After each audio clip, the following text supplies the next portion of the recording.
Oke, kita langsung akan ngebahas tentang tips menulis personal statement dan aku singkat dengan PS ya. Jadi teman-teman, menulis PS menurut Pak Made Andi adalah suatu bentuk apresiasi mengenai apa yang sudah kita lakukan di masa lalu, masa kini, dan bagaimana kita akan memproyeksikannya ke masa depan. Nah, tips yang pertama ialah kita pelajari dulu kira-kira format penulisan personal statement atau PS itu seperti apa dari ketentuan lembaganya jika itu ada. Nah, jika belum ada, maka sebaiknya sebanyak mungkin kita membaca ataupun mendengar pengalaman baik maupun referensi dalam penulisan PS dan lain sebagainya. Nah, kemarin banyak banget yang tanya, kira-kira untuk penulisannya itu seperti apa maksimalnya? Standar PS itu biasanya 2 halaman, maksimal adalah 4.000 kata. Jadi itu tergantung teman-teman mau menuliskan atau mengulas diri teman-teman itu seperti apa. Apakah cukup standar 2 halaman atau ingin dimaksimalkan. Tapi kalau menurut saya pribadi, saya sarankan itu 2 halaman.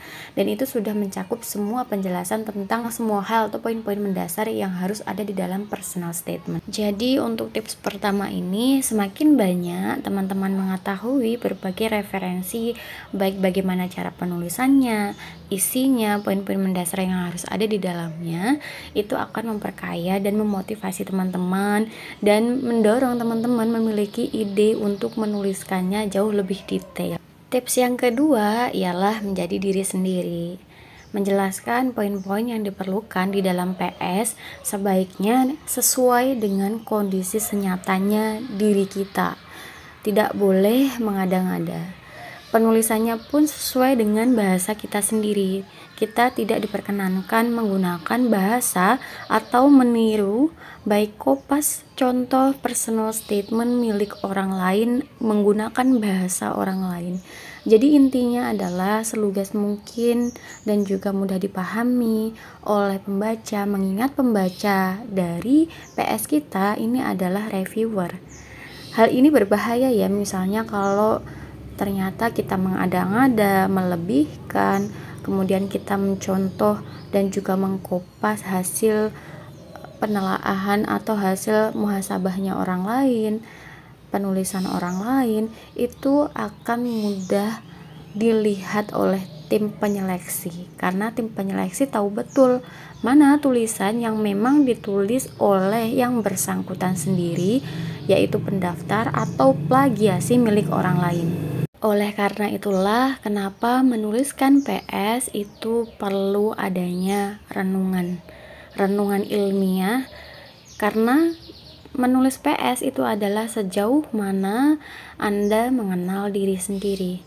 Sebab kedalaman teman-teman mengenal diri sendiri itu akan membantu dalam mendeskripsikan, menguraikan, atau mengulas setiap poin-poin yang diperlukan di dalam PS. Misalnya, apa sih tujuan kamu kuliah?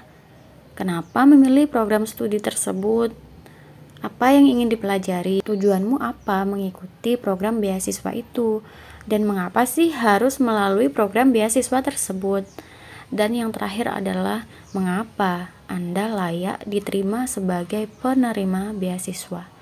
Jadi intinya menulis personal statement adalah bagian mengenal diri sendiri lebih mendalam.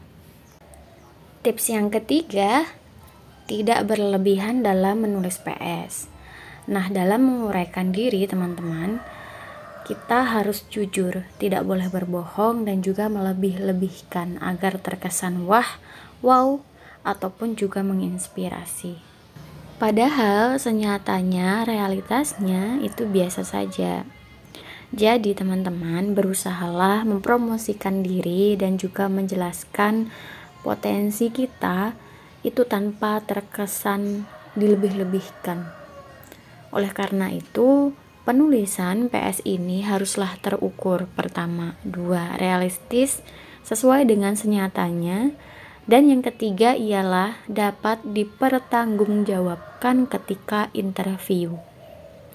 Memang kadang demi melakukan personal branding, Akhirnya melakukan segala cara termasuk upaya untuk menuliskan PS itu dengan mengada-ngadakan sesuatu yang sebetulnya tidak pernah dilakukan atau dicapai. Tips yang keempat, tulislah PS secara akademis.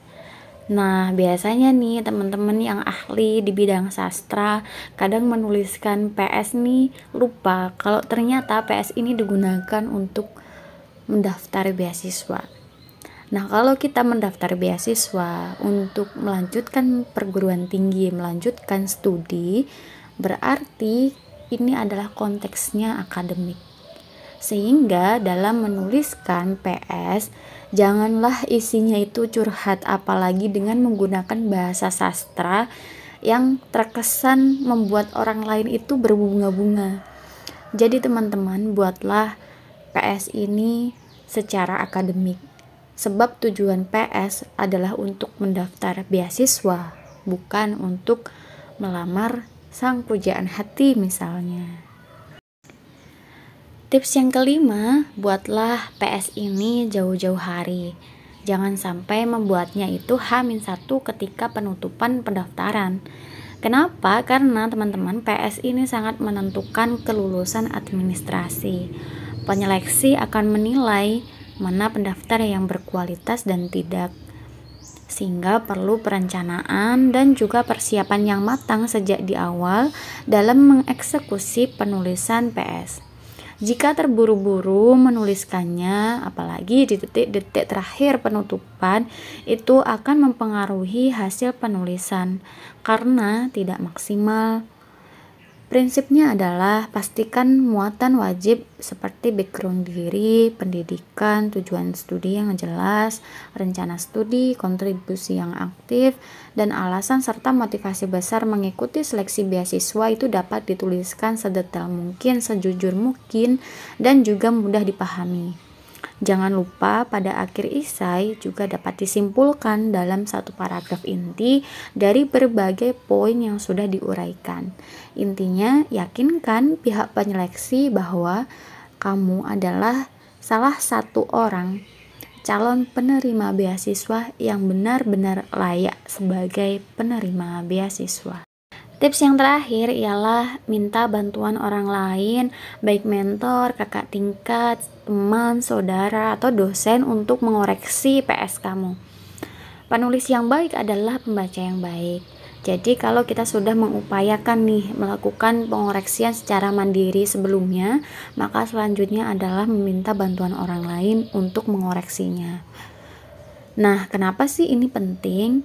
Karena teman-teman, ini sebagai salah satu cara untuk menyempurnakan kekurangan, baik misalnya terdapat kesalahan di dalam kalimatnya, bahasa yang digunakan, pemilihan kata, ataupun juga EYD-nya.